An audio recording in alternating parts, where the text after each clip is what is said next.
আল্লাহ রসুল সাল্লাহ আলি সাল্লাম আমাদেরকে ছোট্ট একটি দোয়া শিখিয়ে দিয়েছেন।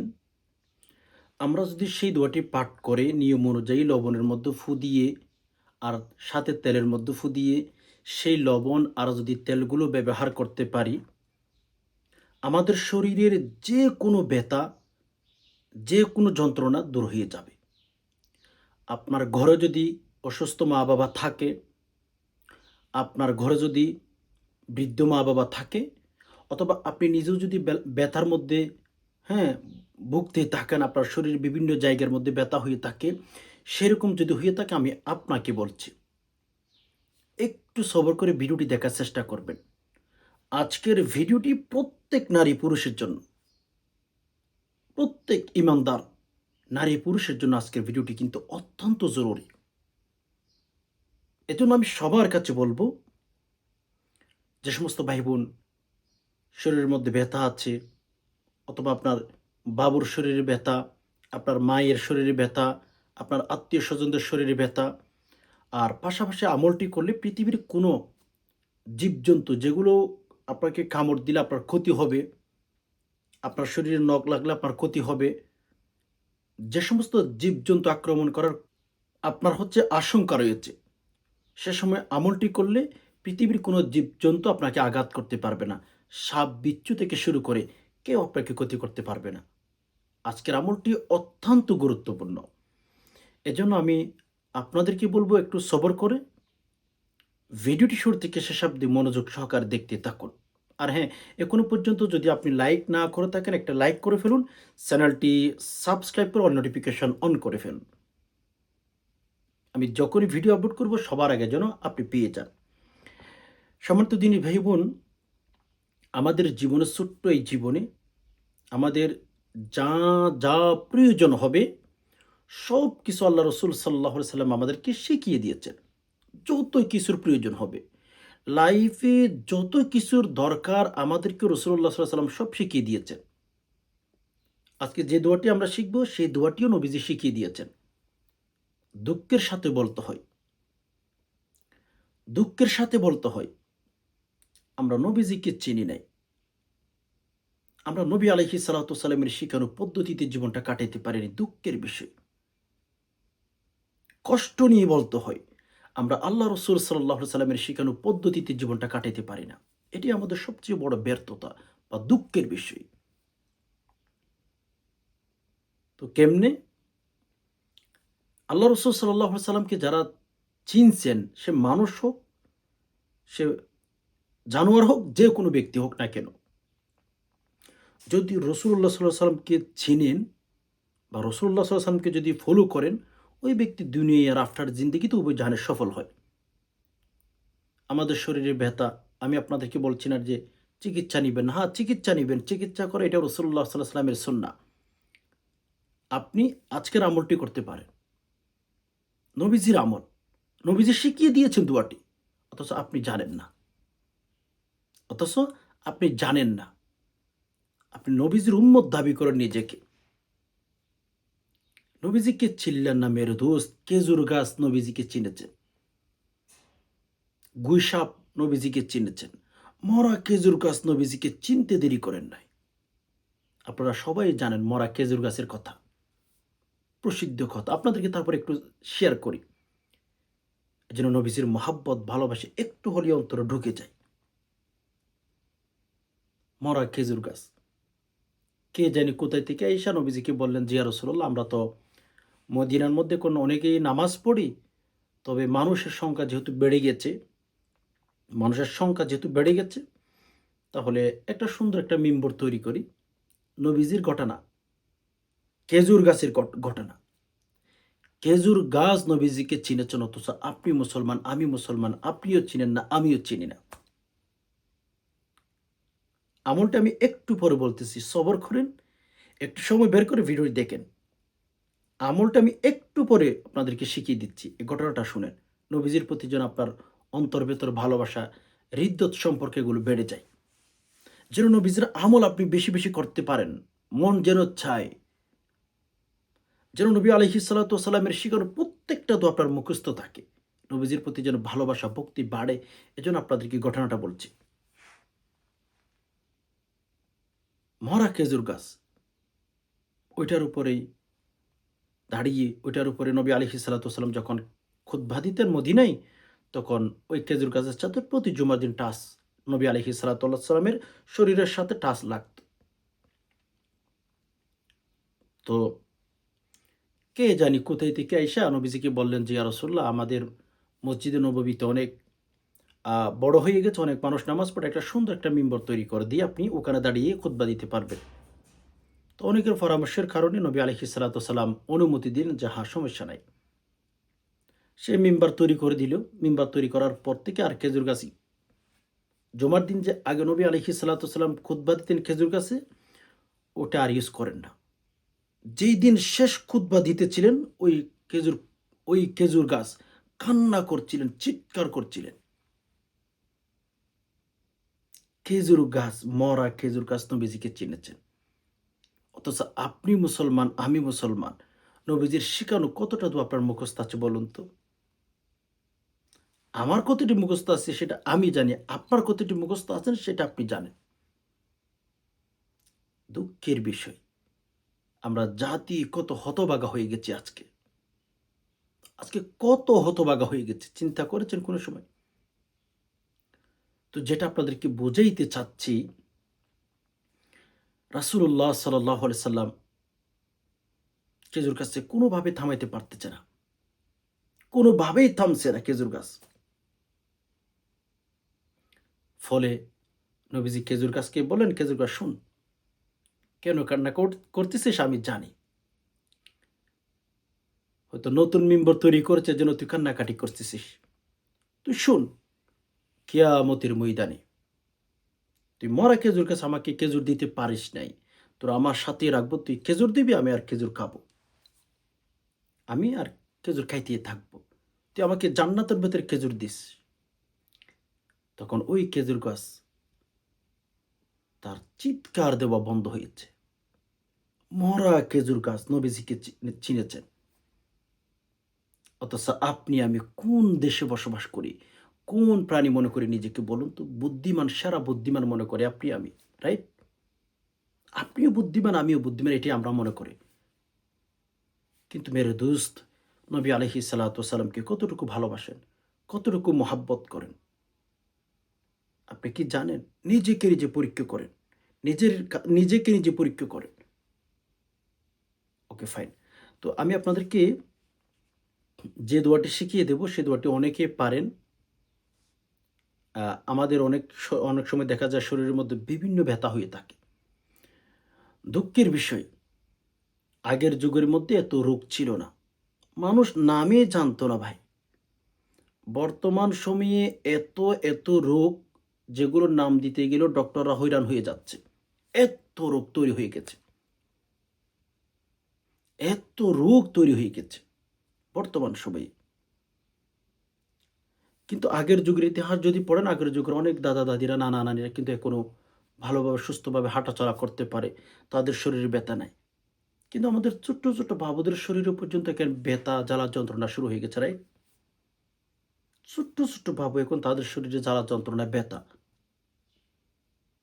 দিন যতই যাচ্ছে, নবী আলাইহিস সালাতু সালামের একটা কথা, নবীজি বলেছেন, দিন যতই ঘটাচ্ছে, দিন যতই কাছে আসতেছে, দুনিয়ায় তত কঠিন হয়ে যাচ্ছে।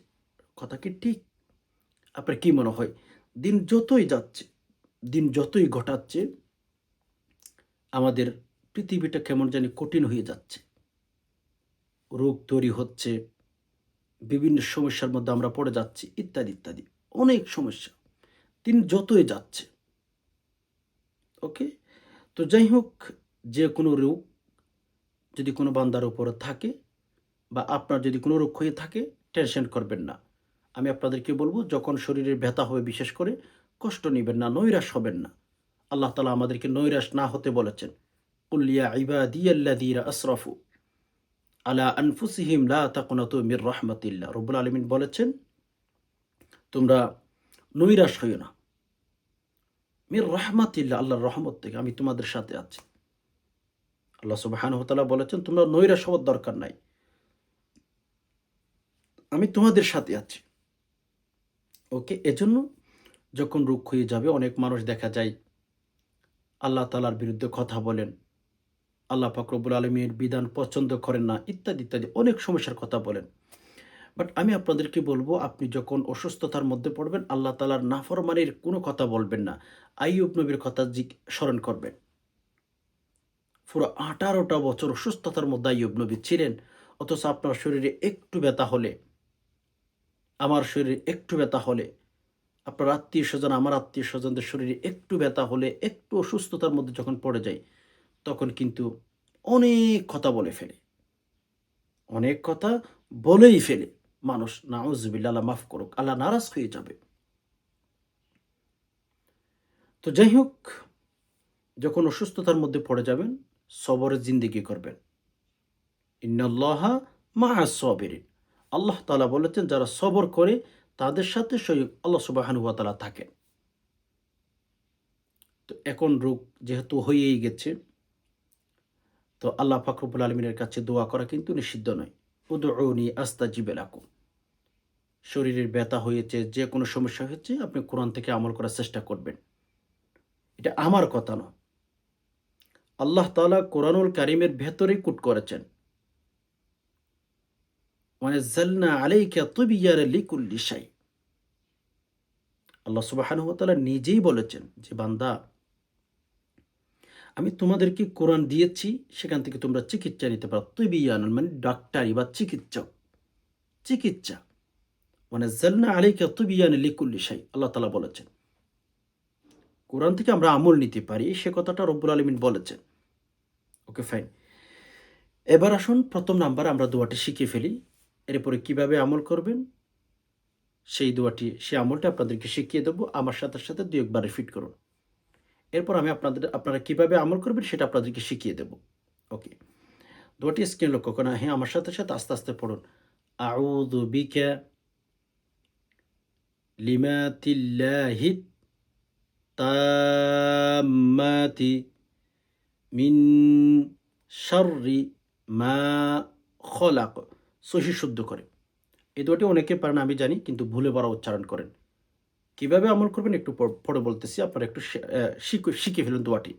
দোয়াটি কি? আউযু বিকা লিমাতিল্লাহিত তাম্মাতি মিন শাররি মা খলাক। আউযু বিকা লিমাতিল্লাহিত তাম্মাতি মিন শাররি মা খলাক। আউযু বিকা লিমাতিল্লাহিত তাম্মাতি মিন শাররি মা খলাক। সহি শুদ্ধ করে ভুলে বড় উচ্চারণ করবেন, কোনো বেনিফিট পাবেন না। ফলে এসে কমেন্ট করবেন যে, হুজুর আমি আমল করেছি, বেনিফিট পাই নাই, ফলাফল পাই নাই, আপনি ভুল আমল দিয়েছেন, ভুল তথ্য দিয়েছেন। না ভাইয়া, আপনি আমল করার আগে দোয়াটি ভালো করে শিখে ফেলুন।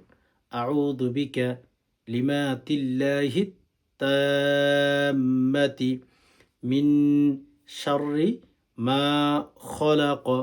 আবার খেয়াল করুন, আউযু বিকা লিমাতিল্লাহিত তাম্মাতি মিন শাররি মা খলাক। আবার খেয়াল করুন, আউযু বিকা লিমাতিল্লাহিত তাম্মাতি মিন শাররি মা খলাক। এই দোয়াটি পাঠ করবেন। তো এখন দোয়াটি আপনি শিখে ফেলেছেন সহি শুদ্ধ করে। আমল করার নিয়ম আপনাদেরকে বলে দিচ্ছি। তবে এই আমলটি যদি আপনি গুনাহের সাথে জড়িত থাকার পরে করেন, বেনিফিট পাইতেও পারেন, নাও পাইতে পারেন। যদিও পারেন, দেরি হবে। ধরুন, আপনি যদি হচ্ছে শরীরের ব্যথা দূর করার জন্য, অথবা সাপ, বিচ্ছু এগুলির জন্য আপনাকে আঘাত করতে না পারে, ক্ষতি করতে না পারে, বিষাক্ত প্রাণী, সেখান থেকে যদি আপনি পরিত্রাণের জন্য এই আমলটি করেন, প্রথম নাম্বার আপনার নামাজ পড়তে হবে। এটা রাসূলুল্লাহ সাল্লাল্লাহু আলাইহি সাল্লামের শিখানো দোয়া। আপনি বেনামাজি, আপনার ঈমানের সমস্যা, এরকম অবস্থায় আমল করলে কোনো বেনিফিট পাবেন না। এই আমলগুলো কারা বেশি বেনিফিট পায়? যারা বেশি তাকওয়াবান, যারা বেশি আল্লাহ তাআলাকে ভয় করেন, যারা রব্বুল আলামিনের উপর পরিপূর্ণ বিশ্বাস রাখতে পারেন জীবনে, তারা কিন্তু বেশি বেনিফিট পায়। আমাদের সমাজে অনেক নারী পুরুষ আছে, নিজেকে মুসলিম দাবি করে, ঈমানদার দাবি করে, বাট তাদের অবস্থা দেখলে, তাদের চরিত্র দেখলে, তাদের আখলাক দেখলে মুসলমান মনে হয় না। অনেক আছে ভাই, অনেক আছে। অসংখ্য গণিত নারী পুরুষ আছে। সো সেজন্য আল্লাহর উপর পরিপূর্ণ ভরসা রেখে আমল করার চেষ্টা করবেন। তাকওয়া নিয়ে আমল করবেন, আল্লাহর ভয় নিয়ে। আমি এ কথাটা বারবার জোর দিয়ে আপনাদেরকে বলি। যারা আল্লাহ তাআলাকে বেশি ভয় করে, কোরআনুল কারীম বলেন, হাদিস বলেন, আমল করতে দেরি, সেখান থেকে আল্লাহ তাআলা তাদেরকে অতি দ্রুত বেনিফিট দিতে দেরি করেন না। আচ্ছা, কিন্তু ওটা শিখিয়ে ফেলেছেন। ১ম নাম্বার আপনার ১ মুষ্টি লবণ নিতে হবে। লবণ নিয়ে আর সরিষার তেল অথবা যেই তেল আপনি মাথায় ব্যবহার করেন, ভালো একটা তেলের বোতল নিবেন। নেওয়ার পরে উজু করে আসবেন। উজু করে কিবলামুখী হয়ে বসে ৩ বার ইস্তিগফার, ৩ বার দুরূদ শরীফ। আস্তাগফিরুল্লাহ, আস্তাগফিরুল্লাহ, আস্তাগফিরুল্লাহ। হ্যাঁ? অথবা লম্বা ইস্তিগফার আছে। আস্তাগফিরুল্লাহাল্লাযী লা ইলাহা ইল্লা হুয়াল হাইয়ুল কাইয়্যুম ওয়া আতুবু ইলাইহি। এটিও পাঠ করতে পারেন। ৩ বার ইস্তিগফার শুদ্ধ করে ভাই বোন। এরপর ৩ বার দুরূদ শরীফ। আল্লাহুম্মা সাল্লি আলা মুহাম্মাদ ওয়া আলা আলি মুহাম্মাদ। আল্লাহুম্মা সাল্লি আলা মুহাম্মাদ ওয়া আলা আলি মুহাম্মাদ। আল্লাহুম্মা সাল্লি আলা মুহাম্মাদ ওয়া আলা আলি মুহাম্মাদ। ওকে? ৩ বার ইস্তিগফার, ৩ বার দুরূদ শরীফ পাঠ করার পরে ওই যে লবণ আর তেল নিয়েছেন সেখানে ৩টি করে ফু দিবেন। এভাবে ফু দিবেন। ৩টি ফু দিয়েছেন। এরপরে দোয়াটি আপনারা ৭ বার পাঠ করবেন। আউযু বিকালিমাতিল্লাহি তাম্মাতি মিন শাররি মা খলাক। আউযু বিকালিমাতিল্লাহি তাম্মাতি মিন শাররি মা খলাক। আউযু বিকালিমাতিল্লাহি তাম্মাতি মিন শাররি মা খলাক। আউযু বিকালিমাতিল্লাহি তাম্মাতি মিন শাররি মা খলাক। এই দোয়াটি আপনারা ৭ বার পাঠ করবেন। ৫ বার পারেন, ৩ বারও পারেন, ৭ বার পাঠ করবেন। পাঠ করার পরে ওই লবণ আর তেল ওইটার মধ্যে ৩টা করে ফু দিবেন। এখন ফু দিয়ে ফেলেছেন। এরপরে শেষে আবার ৩ বার দুরূদ শরীফ পাঠ করবেন। আল্লাহুম্মা সাল্লি আলা মুহাম্মাদ সাল্লাল্লাহু আলাইহি ওয়াসাল্লাম। আল্লাহুম্মা সাল্লি আলা মুহাম্মাদ সাল্লাল্লাহু আলাইহি ওয়াসাল্লাম। আল্লাহুম্মা সাল্লি আলা মুহাম্মাদ সাল্লাল্লাহু আলাইহি ওয়াসাল্লাম। এখন আপনি আমার শেখানো পদ্ধতিতে আমলটি কমপ্লিট করে ফেলেছেন।